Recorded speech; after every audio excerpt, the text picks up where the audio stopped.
If I had to go back into the gym and be skin and bones again, this is what I would do. With the knowledge I have now, with what I've learned over 6 years of training, it won't take me 6 years if I had to do all over again. That's for sure. I can say that with confidence. It won't even take me half of that. First thing I would do is make sure I don't get injured. And when I actually did begin my journey when I was about 16 years old, I was an idiot, but I wasn't that much of an idiot. I'd managed to not injure myself for the first like couple years. Only like the last few years I started injuring myself, I'll be honest. The first thing I would do, bro, forget the weights. Don't worry about the weights. Just get an idea of just lifting. Like get an idea of what lifting is. What does it feel like? What is the idea behind just like moving the muscles in the like specific way? Because you've probably never stepped foot into a gym before.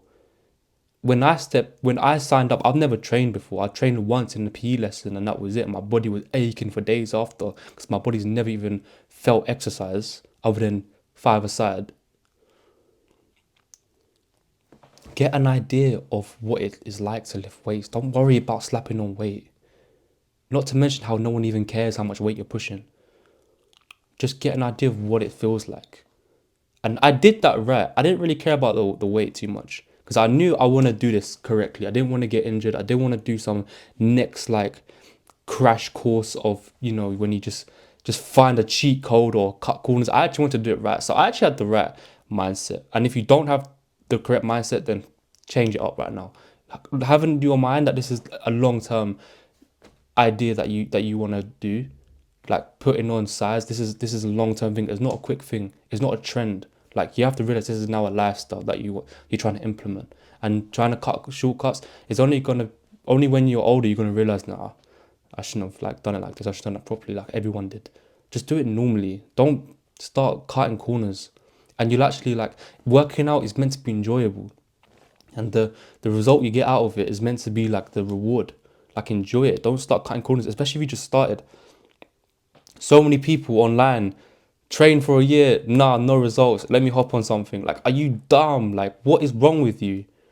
Why would you do that to yourself? And they're all young. Get an idea of what the weights, what the machines feel like, of the lat pull down, of the leg press, dumbbells.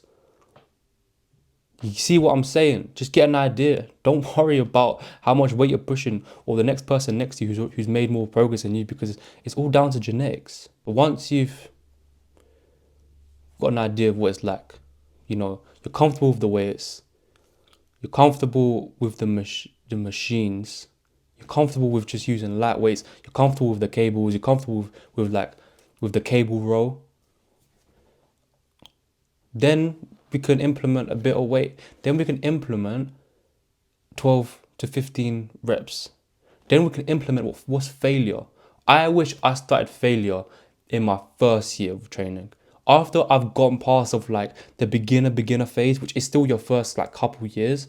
But what I mean by that is that once you've got past of not being confident in the machines, now you're confident using the machines, then you need to start pushing yourself a little more. Because you will get newbie gains. I got those newbie gains. Like if I did like one set of pull-ups, that could have been my back workout done. Obviously now that's not even like, that's barely a warm-up now. Failure is literally the best way to grow your muscles.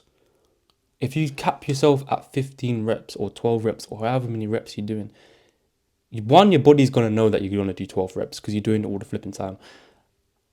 And two, like you're not pushing yourself any further. Like think about it. If you want to get bigger, you got to do more than last time. You doing 12 to 15 reps, 10 to 8 reps, whatever rubbish it is. How do you expect your body to grow, and how do you expect to get bigger? You're doing the same thing every session. So I would have told myself, okay, every session I'm gonna add one more rep in. Not necessarily the weight. I don't really care about the weight. Just one more rep. If I add one more rep, then that brings the muscles fibers down. That tears them down a bit. You see what I'm saying? Prioritizing the diet. And you know what? I didn't think I was going to be this person to be going on about how important diet is. Because I didn't start sorting out my diet until like my 4th year of training. I didn't start my diet until like 20. I didn't care enough I wasn't committed enough to do the diet thing. I thought I'm skinny, whatever food I eat is good to me. It doesn't matter. I have my 4 eggs, but then I'm eating whatever my mum makes. If you're really serious about training, if you're really serious about putting on weight, trying to get stronger, looking bigger, I didn't think I would be this person. I really didn't. But only until I thought, okay, let me sort out my diet, I saw the biggest change. I would have prioritized my diet probably not within the first like few months of training, because I said that's just to get an idea of the weights of how it feels, and then it's to understand what failure feels like.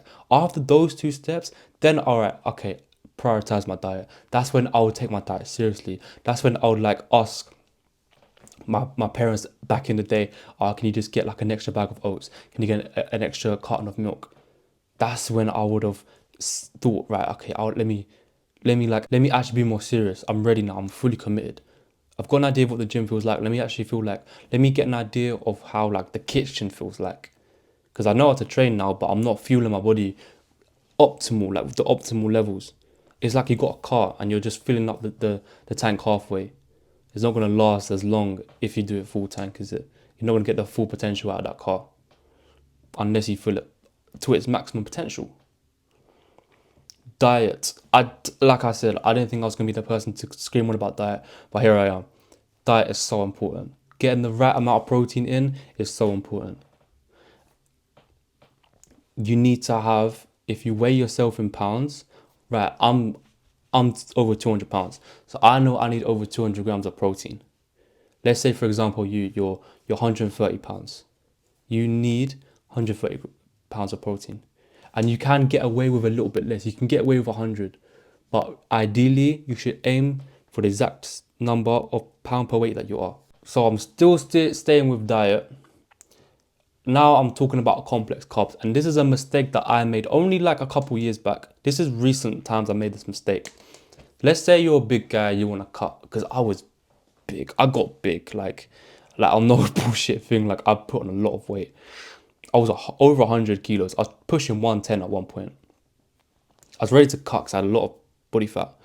I wanted to cut and I lost a lot of weight. I lost over 15 kilos, which is what I wanted to do, which was expected. My goal was to get into 90 kilo, but I got very small. I lost a lot of size and muscle. And everyone's like to me, yo, bro, like, stop cutting. Like, what are you doing? Like, you've lost your, like, presence. And I'm thinking, bro, don't tell me that, man.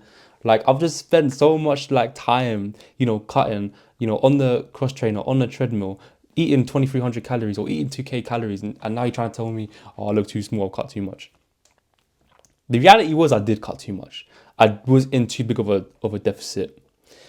I didn't realize that. And if you're someone who's trying to cut, or if you're someone who's big and you just simply want to cut and you don't want to, you kind of like the size of your arms because obviously you're big, this is my advice. Cut, right?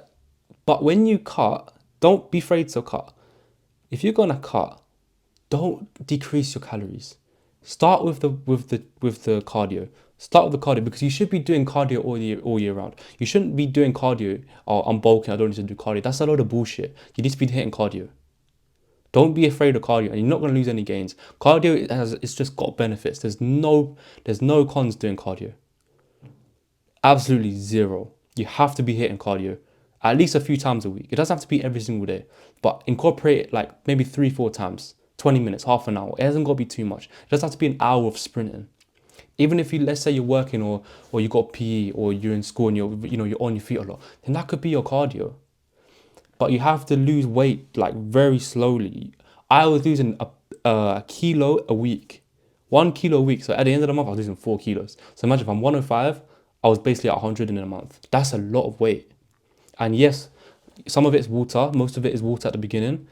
But don't start decreasing your calories yet. Don't do that yet. Just start with the cardio. I wish I did that, because if I did, I would have been lean and I would have kept my size. Now I had to build it back up again. But that's the mistake I made. If you are ready to cut, don't go straight into go into 1,000 calorie deficit straight away, starting hitting 30 minutes of cardio or an hour of cardio, because you'll probably get small. You'll probably literally just lose all your gains. Or if you're, you just started at the gym and you're massive, like you're really overweight and you want to start cutting, but you really want to, like, you can see there's size, there's a good size under the fat on you, depending on how big you are. But you don't need to go on a massive cut, on an aggressive cut. That's what I did. I went on an aggressive cut. And when you go on aggressive cuts, you're going to lose size. Especially if you're doing it for long. I did it for 4 months. 4 months, imagine. That's a long ass time up to a cut. That's a very long time. I didn't realize I was just chasing numbers. I wanted to hit 90, 90, 90 because I was over 100. Bro, what's the need? Like, you're chasing a number. Like, really think about it. It's not that deep. If you're training, if you're just starting into the gym, don't worry about the numbers. Just physically look at yourself, because that number that you're looking at is going to change tomorrow, and it's going to go up tomorrow, and it's going to come back down the next day after that. That number will change all the time. It's not a realistic measurement of how much you weigh. You're going to eat tomorrow. You're going to drink something tonight. You're going to piss out something tomorrow. You're going to shit out something tonight. Like, how can you judge your weight off, like, you can't weigh yourself every single day. It's not accurate.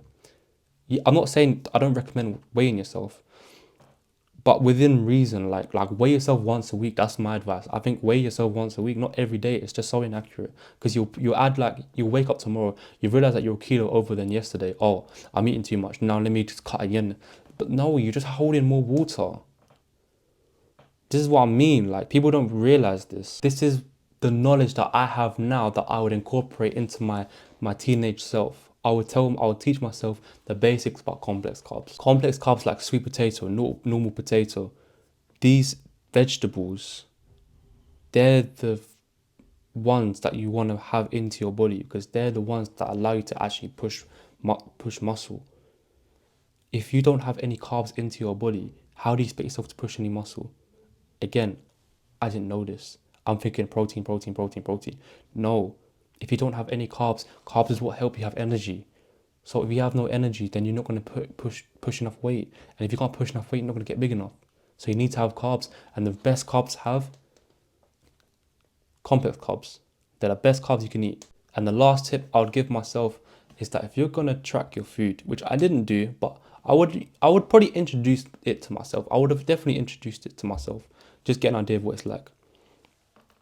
Don't think eating a bagel is really like 7 grams of protein. It ain't. There's different quality of protein. If you're not a vegan, if you actually eat meat, most of your protein is from that, if not all of it.